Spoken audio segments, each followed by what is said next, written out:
A very good morning to all my dear students of class 9. This is the third class on the chapter A Truly Beautiful Mind, which is a very short biography of Albert Einstein from your NCERT English textbook Beehive.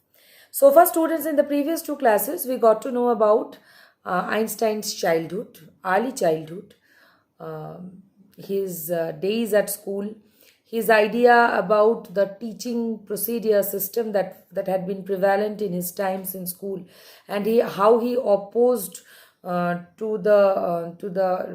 restrictions that were imposed on children and how he disliked them. Then his studies at university and his friendship with Mileva Maric, and how both of them shared the same area of interest, that is inventing something in the field of scientific invention, which will inventing something so unique that will change the dimension of thinking in the scientific fields for human beings, and that will change human beings life also. So now we will get to know about the later part of his life. Today, students, I will complete teaching you the chapter, and here you will get to know about his marriage, his unsuccessful marriage, and then his second marriage, and then his achievements and how his achievements proved to be true, and his greatest achievement of getting Nobel Prize. And that is one part of the story, one biography. And in the next part, we will get to know about the humanitarian attributes that is very much important in today's life.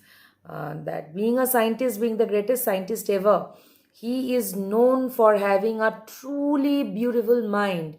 His humanitarian attributes, how he warned the future generation not to utilize scientific inventions for the destruction of human being, how he wrote letter to American president, and how he disliked the restrictions that were there, which was imposed on the German people by the Nazis, and he shifted from Germany to USA, and how he warned the future generation not to malutilize anything.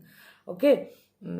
So his humanitarian approach is revealed. Okay, that is what he was a prodigy since his childhood. So he was a brilliant person. So his inventions have helped people of the coming generation a lot. But the thing that as students we need to keep in our mind, that is humanitarian attributes, that whatever we become in our life, we should be very, very, very much caring to our caring towards the society, caring towards the next generation. We as citizens, as awakened citizens of the society, as whether we are excellent in studies or not, but we must contribute something for the good cause of human being. Okay, and we must always work on the humanitarian ground. We should be empathetic, we should feel for others, and we should always help others.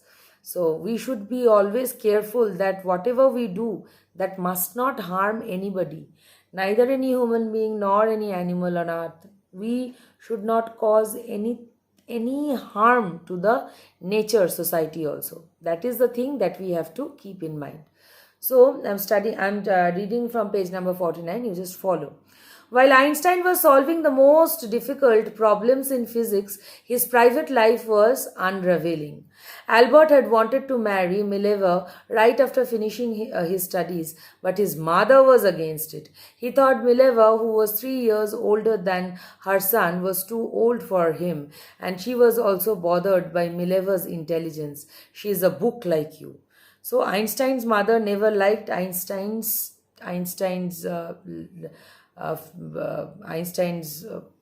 friend Mileva, and she disliked Mileva because Mileva was 3 years elder than Einstein, and 3 years older than Einstein, and she did not like the intelligence that Mileva possessed. So she thought Mileva is just like a book. And his mother said, and Einstein put the wedding off. The pair finally married in January 1903, and they had two sons. But a few years later, the marriage faltered. Mileva, meanwhile, was losing her intellectual ambition and becoming an unhappy housewife. After years of constant fighting, the couple finally divorced in 1919. Einstein married his cousin Elsa at the same year. So, if we remember previous day's class, whatever is written in this chapter, that the friendship of Einstein and Mileva was based on their intellectual wavelength. Okay, both of them wanted to invent something which will change the scenario of science in the whole world and all. So they wanted to invent something, but after their marriage, though Einstein's mother told them not to be married, still they married in the year 1903. They had two sons, but their marriage was not successful, was an unsuccessful one, because Mileva gradually lost her intellectual thoughts and intellectual ambition, and became a fretful wife. Okay, she rather she, instead of helping Einstein, and instead of being a partner, a sojourner in Einstein's scientific experiments and all, she became a fretful wife. Okay, and they parted. That means they got divorced in the year 1919, and within a very short period of time, Einstein, after the year of constant fighting, the couple finally divorced. Einstein married Elsa, his cousin, in the same year. So this part is the family part, is the marital part of Einstein's life that is done. Now we will get to know about his greatest of achievement, and his achievement getting the Nobel Prize. Einstein's new personal chapter coincided with the rise to world fame. So as his new marital life was a start for his world, was such a time when he, after getting married for the second time, and after that only the success in his life came, the world fame came in his life. In 1915, he had published his general theory of relativity, which provided a new interpretation of gravity. An eclipse of sun in 1909 brought the proof that it was accurate. Einstein had correctly calculated in advance the extent of which the light was fixed, which light from fixed stars would be deflected through the sun's gravitational field. The newspapers proclaimed his work as a scientific revolution. Einstein received the Nobel Prize for Physics in 1921. Okay. And he was showered with honors and invitations from all over the world and lauded by the press. Okay. So his greatest achievement came to his life, though he discovered it before, but it proved to be true, and he got Nobel Prize in the year 1921. So these are the factual details of his life which we have read so far. Now we will get to know about the other aspect. What is the other aspect? As I am telling you repeatedly, the humanitarian attributes. When the Nazis came to power in Germany in 1933, in history in class 9 and 10, you will study extensively about the Nazis, Hitler, Germany, the rise of Hitler and all, everything you will get to know. When the Nazis came to power in Germany in 1933, Einstein immigrated to the United States. 5 years later, the discovery of the nuclear fission in Berlin had American physicists in an uproar. Many of them had fled from fascism, just as Einstein had, and now they were afraid the Nazis could build and use an atomic bomb. So, the greatest fear of modern day life is the atomic bombs, which any country may atomic war, the atomic bombs. Any country may charge on other in order to completely obliterate, wipe out human race. So Einstein foresaw everything, and he wanted to warn the future generation. So he shifted from Germany to United States, and 5 years later, the discovery of nuclear fission in Berlin had American physicists in an uproar. So American physicists were very much upset because they knew that many of them fled from fascism just as Einstein had, and now they were afraid that the Nazis would use it for creating atomic bombs, which Einstein's fear proved to be true. We all know, and you will get to know as you grow up more and more in details about it.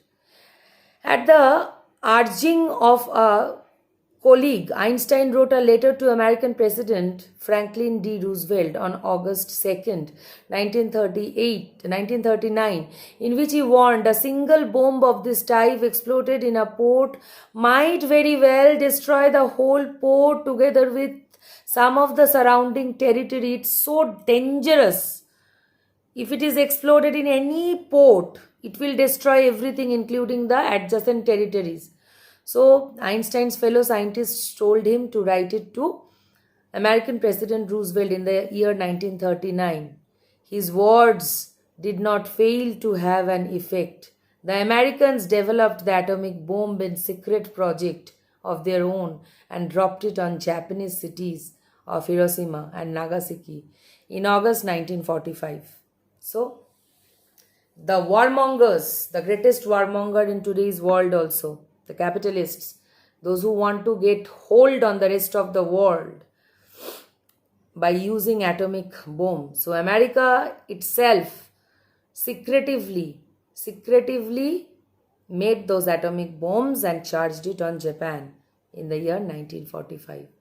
Einstein was deeply shaken by the extent of destruction. This time he wrote a public missive to the United Nations. In it, he proposed the formation of a world government. Unlike the letter to Roosevelt, this one made no impact. But over the next decade, Einstein got more involved in politics, agitating for an end to the arms buildup and using his popularity to campaign for peace and democracy. When Einstein died in 1955 at the age of 76, he was celebrated as a visionary and world citizen as much as a scientific genius. So, he again wrote a letter, a missive to the United Nations, telling them to form a body and to stop all these things. So, he wrote this letter to the United Nations also, because he could foresee the danger that we are living today. Okay, that in the post-world situation, the people on earth have witnessed how dangerous these atomic explosions can be. And the last part of his life he spent doing the advocacy for non-violence, okay, for the humanitarian ground. So we should not take Einstein only as a scientist for his scientific experiment for winning the Nobel Prize. No, for the theories he had discovered, which people use, and all the scientific theories which are still today invented by the scientists are based on his basic theories. No, not only for that, but for a visionary. A visionary is a person who can think about the future in an original and intelligent way. So, Rabindranath Tagore was a visionary, Einstein was a visionary, Vivekananda was a visionary, okay. So, they were the visionary. They could think about the future in original and intellectual way. So, we will we will know about Einstein not as the greatest scientist, but also one of the greatest humanitarian, one of the greatest scientists who propagated for the good of human beings. He was a humanitarian. So this is one part where we have a glimpse of the truly beautiful mind. This truly beautiful mind is of Albert Einstein's truly beautiful mind. Okay. So there are many stories I can remember in class 8 or 7. You had a story about Einstein's knowledge about violin and music. He was teaching it to a young person. So a lot of things you will get to know about Einstein's life. But I hope you have liked this story as a visionary, as a world citizen. We in recent times in India we had APJ Abdul Kalam, who is also who had always been a visionary. So these are the greatest personalities. As students, we should always think beyond the text. This is nothing but the account of what has happened in his life. But we as students need to know that what is the impact, what impact we are having in our lives after reading about the life of Einstein. I hope you have liked the story, and tomorrow I will discuss with some questions from the text. So bye for today. Have a good day.